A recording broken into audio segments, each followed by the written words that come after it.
This year, the selection committee for the Italian Tech Tour included 15 of the most knowledgeable investors and some entrepreneurs and angel investors of the Italian ecosystem. They contributed each some ideas, about 10 names of companies that they liked, and we had to select from a total of 250 names, because then there were some more names that actually applied directly. So at the end, we had so many companies to select from, and it was a real challenge for us to select the 26 that eventually are participating to the event today. So we did see a lot of companies, many are new, and that's why we're doing a second tech tour in Italy just after a year from the previous one, because there are so many new companies and so many exciting companies that can be presented to the international community.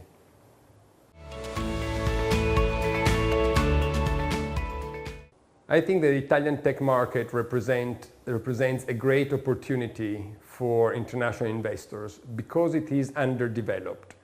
So we are starting from a very low base in terms of amount invested, in terms of number of companies that receive significant rounds of investments. And there is a great opportunity for new investors to come in and finance some great companies that have reached by now also critical mass and are actually expanding internationally. So I am optimistic about the future of the Italian market, but I'm also realistic that we are starting from a situation that is behind on many axes and on many criteria compared to countries like France, Germany, the UK, but also Spain, Portugal, Sweden, where the venture market for technology companies is much more advanced. So I hope that in the next few years we're going to see some great successes and some more financing of tech companies.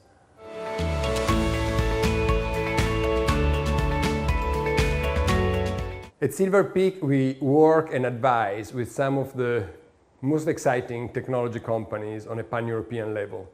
We take them to market when they want to raise funding or when they want to exit and sell to strategic buyers. In Italy, we're finding right now some very exciting companies to work with, and we're working on some mandates that have received interest from strategic parties or from investors. So our strategy is to continue to focus on this market, to provide to Italian companies an access to the global market for financing and for strategic buyers from our international offices. We have offices in London, Germany, in Hamburg and München, and in Paris. And we hope to be able to open an office in Italy very soon.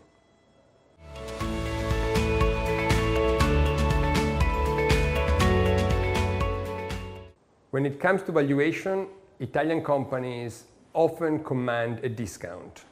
Some investors look at Italy as a market that has been on the margin of the tech investment activity and that presents some political and systemic risks. So they are applying a discount.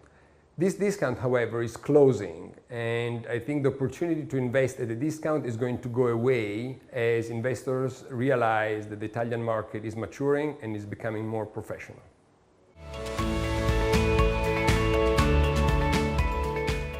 I believe that one of the main ingredients missing from Italian companies to really become great success stories is ambition.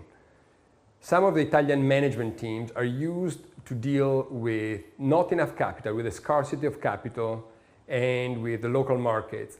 And they should actually have a global perspective. They should compare themselves with the best companies from Silicon Valley, from London, or from anywhere else in the world, and aim to become number one globally.